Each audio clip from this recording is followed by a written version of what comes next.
Bold scene देणारी Mamta Kulkarni, underworld drug mafia Vicky गोस्वामीच्या प्रेमात पडलेली ममता कुलकर्णी, आता संन्यास घेऊन ममता नंदगिरी झालेली ममता कुलकर्णी, सगळी स्टोरी खूप भारी होणार आहे, त्यामुळे व्हिडिओ शेवटपर्यंत नक्की बघा। ममता कुलकर्णीचा जन्म एका मराठी मध्यमवर्गीय ब्राह्मण कुटुंबात झाला।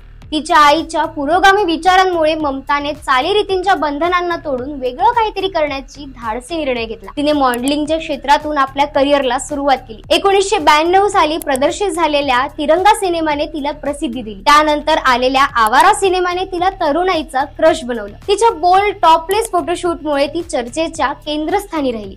करण अर्जुन, नसीब, सबसे बडा खिलाडी, क्रांतीवीर यासारखे सिनेमे हिट ठरले, ज्यामुळे ती बॉलिवूडची सुपरस्टार झाली। ममताच्या करिअरला गालबोट लागलं जेव्हा ती अंडरवर्ल्ड ड्रग माफिया विकी गोस्वामीच्या प्रेमात पडली। दुबईतील एका स्टेज शो मध्ये त्यांची ओळख झाली। विकी हा ड्रग पेडलर होता, ज्याने दुबईत दाऊद, शकील, अबू सलेमा सारख्या माफियांशी हातमिळवणी केली होती। 1997 मध्ये विकी एका ड्रग ऑपरेशन मध्ये पकडला गेला आणि ममताला पोलिसांनी चौकशी केल्यानंतर सोडून दिलं। विकीने जेलमध्ये असताना मुस्लिम धर्म स्वीकारला आणि शिक्षा कमी करण्यात आली। 2000 मध्ये ममताने विकीशी लग्न केलं, पण 2016 मध्ये मुंबई पोलिसांनी विकी आणि ममताला ड्रग तस्करी प्रकरणात दोषी ठरवलं। 2016च्या प्रकरणात तिला दिलासा मिळाल्यानंतर 2024 मध्ये ममता 25 वर्षांनंतर भारतात परतली।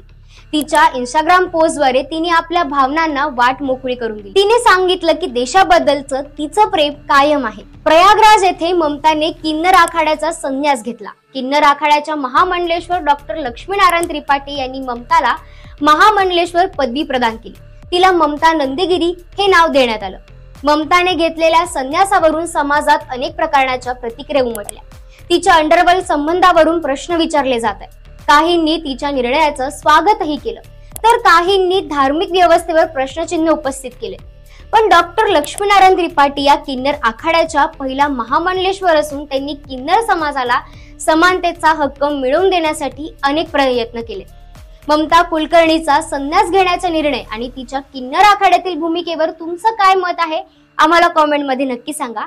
आणि जर व्हिडिओ आवडला असेल तर चॅनलला लाईक, शेअर आणि सबस्क्राईब करायला विसरू नका। धन्यवाद।